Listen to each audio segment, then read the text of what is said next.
और मैं उस सखी संप्रदाय के संतों में गई, वहाँ भी मेरा तिरस्कार ही हुआ और बहुत क्वेश्चन खड़े हो गए कि तुम ऐसी हो, क्या करती हो, क्या कर पाओगी, ऐसा वैसा। पर उसमें एक राधिका शरण नाम की सखी थी, तो उन्होंने कहा कि बेटा तुम बहुत सुंदर, पहली बात तो तुम बहुत सुंदर हो, ब्राह्मण घर की तुम्हारी शरीर हो और तुम साधु हो, तो मैं तुम्हें अपनाऊंगी और मैं तुम्हें सखी की दीक्षा दूंगी, लेकिन मैं बाद में दूंगी।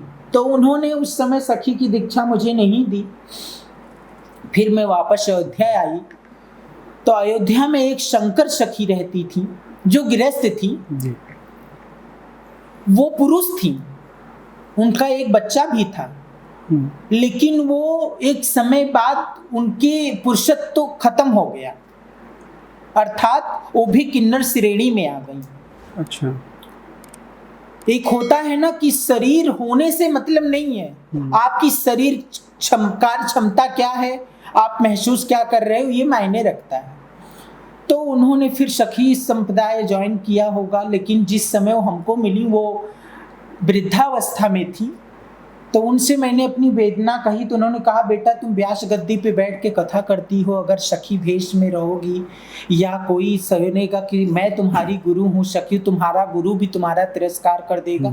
तो उन्होंने गुप्त रूप से मुझे सखी दीक्षा दी और भगवान से मेरा ब्याह करवाया, बिल्कुल गुप्त रूप से। जिसको उन्होंने कहा, मैं उनसे कहती थी कि मुझे भी अपने साथ ले चला करो मंदिरों में नाचने के लिए, गाने के लिए। कहीं नहीं, तुम भगवान की कथा करती हो, तुम भगवान की कथा ही करती रहो, तुम्हें नाच गाना में कभी नहीं पड़ना, और नहीं तो सखियों के साथ तुम ना जाना।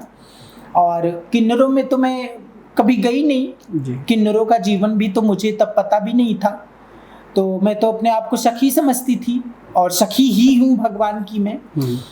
तो फिर उन्होंने मुझे गुप्त रखा, लेकिन जब उनकी शरीर पूरी हो गई तब राधिका शरण जी ने मुझे, जो मेरी पहले गुरु बनने वाली थी, उस समय मैंने, ये रामानंदी संप्रदाय की संत थी शंकर सखी जी, और वो राधा वल्लभ संप्रदाय की संत थी जो राधिका शरण सखी थी, तो वो वृंदावन में।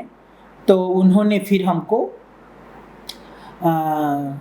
बिंदी दिया, राधा वल्लभ की बिंदी, जो ब्लैक बिंदी लगी, श्यामा श्री कहते हैं इसको, तो बिंदी दिया और सखी का श्रृंगार दिया।